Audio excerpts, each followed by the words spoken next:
കൊടുങ്കാട്ടിനകത്തെ ഒരു ചെറിയ തട്ടുകട സെറ്റപ്പ്. ഇതുപോലൊരു എക്സ്പീരിയൻസ് നിങ്ങൾക്ക് ഉണ്ടായിട്ടുണ്ടോ ഇല്ലെന്നൊന്നും എനിക്കറിയത്തില്ല. പക്ഷെ ഞങ്ങളുടെ നാട്ടിൽ വന്നാൽ ഇതുപോലെ നിങ്ങൾക്കൊരു അടിപൊളി ഒരു എക്സ്പീരിയൻസ് കിട്ടും ഗായ്സ്. അപ്പോൾ നമ്മളിപ്പോൾ ഉള്ളത് എൻ്റെ നാട്ടിലാണ്, പത്തനംതിട്ട. അപ്പോൾ നമ്മൾ നൈസായിട്ട് വിശന്നപ്പോൾ രാവിലെ ഇച്ചിരി കപ്പയും മീൻകറിയും കഴിക്കാൻ ഇറങ്ങിയതാണ്. കപ്പയും മീൻകറിയും കഴിക്കാൻ ഇറങ്ങിയത് എവിടെയാണെന്നറിയാം. അപ്പോൾ നമ്മളിപ്പോൾ അങ്ങോട്ടാണ് പോകുന്നത് കപ്പയും മീൻകറിയും കഴിക്കാൻ. നല്ല ശുദ്ധമായ വായുവൊക്കെ ശ്വസിച്ച് നിങ്ങൾക്ക് നല്ല വൃത്തിയുള്ളൊരു ആഹാരം കഴിക്കണമെന്നുണ്ടെങ്കിൽ വിട്ടു അടവിക്ക്. അപ്പോൾ പോകുന്ന റൂട്ടൊക്കെ നോക്കിക്കോണം. നല്ല കൊടുങ്കാട്ടിനകത്തോടാണ് നമ്മളിപ്പോൾ പോയിക്കൊണ്ടിരിക്കുന്നത്. ലൊക്കേഷനിലെത്തി കേട്ടോ. ഞാൻ പറഞ്ഞില്ലേ, ഒരു അടിപൊളി ലൊക്കേഷനിൽ നല്ല അടിപൊളി സെറ്റപ്പിൽ കുടുംബശ്രീ ചേച്ചിമാർ നടത്തുന്ന നല്ലൊരു തട്ടുകട. അതെവിടെയാണെന്നറിയാമോ?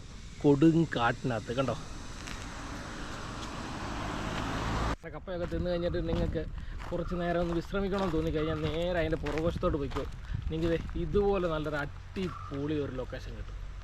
ഇവിടെ നേരെ ഇങ്ങനെ ആറ്റുമൊക്കെ കുറച്ച് നേരം ഇരുന്ന് റെസ്റ്റൊക്കെ എടുത്ത് പതുക്കെ നല്ല കുറച്ച് ശുദ്ധവായൊക്കെ ശ്വസിച്ചിട്ട് നല്ല റിലാക്സ് ആയിട്ട് ഫോട്ടോ ഒക്കെ എടുത്തിട്ട് പോയാൽ മതി. പിന്നെ അതുപോലെ കുറേ വള്ളി ഊഞ്ഞാലുകളൊക്കെ ഉണ്ട്. നമുക്ക് വേണമെങ്കിൽ ഊഞ്ഞാലെ കാര്യങ്ങളൊക്കെ കാണാം അതുപോലെ. പക്ഷേ എനിക്ക് പേടി നൈസായിട്ടെ നമുക്ക് ഇടയ്ക്ക് ഇരുന്ന് ഈ അരളി പിടിക്കാൻ വേണം. നല്ല കാറ്റാണ് കേട്ടോ.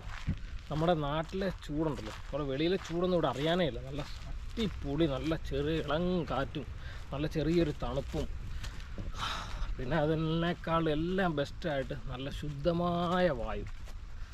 വന്യമൃഗങ്ങളുടെ ശല്യം കൊണ്ട് കേരളത്തിലെ ഏക ഒരു ഇതേ ഉള്ളൂ, ക്യാൻറ്റീൻ മാത്രമേ ഉള്ളൂ ഇതുപോലെ കമ്പിവേലിക്കകത്ത് ക്യാൻറ്റീൻ നടത്തുന്നത്. അത് ഈ ക്യാൻറ്റീനാണ് കേട്ടോ. അപ്പോൾ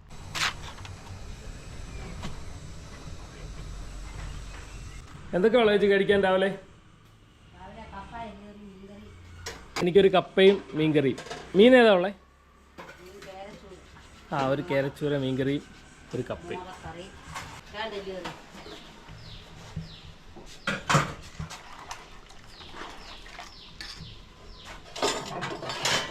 നാരങ്ങ ഉപ്പിലിട്ടോ? അല്ല, നെല്ലിക്ക ഉപ്പിലിട്ടോ? ഇതും കൂടെ ഇറങ്ങാൻ വേണം കേട്ടോ.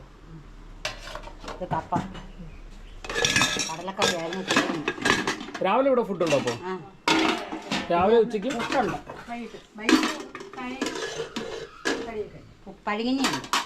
പഴകഞ്ഞിയുണ്ടോ ഇവിടെ? വേറെ അറിഞ്ഞല്ലേ. ഇന്ന് കപ്പ തിന്നാൻ വേണ്ടി പ്ലാൻ ചെയ്തിറങ്ങിയത്. ഇനിയിപ്പോൾ നാളെ പഴകഞ്ഞി കയറാം. നിങ്ങൾ കുടുംബശ്രീ ആണോ ചേച്ചി?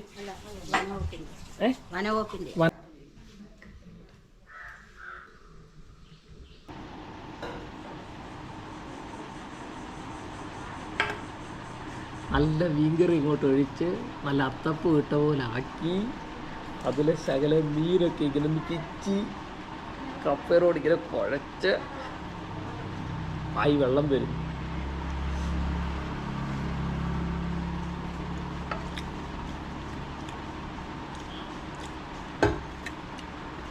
ചേച്ചി ഒരു നെല്ലിക്ക ഉപ്പിലിട്ടെ.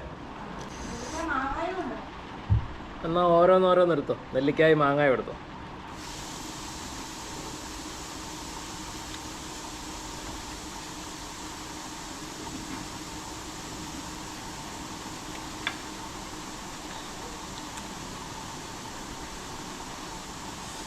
നല്ല നെല്ലിക്ക, നല്ല മാങ്ങ ഉപ്പിലിട്ടത്. മാങ്ങ എടുത്തിട്ട് കറിയായിരിക്കും.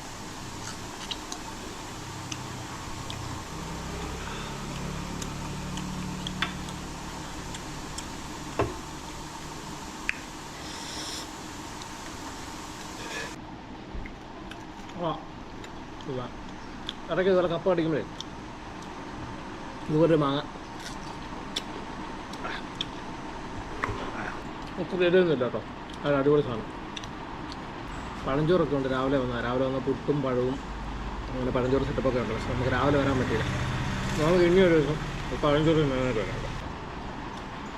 ഇടയ്ക്ക് ഒന്നും തൊട്ടുകൂട്ടില്ല, മടുക്കും. ഇപ്പം ശരിയായി.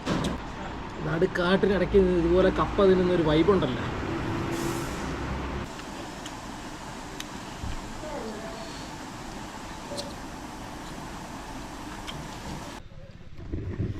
കപ്പയൊക്കെ തിന്നു കഴിഞ്ഞിട്ടേ ഇച്ചിരി ശുദ്ധവായൊക്കെ ശ്വസിച്ചിങ്ങനെ നടക്കാമെന്ന് വിചാരിച്ചു.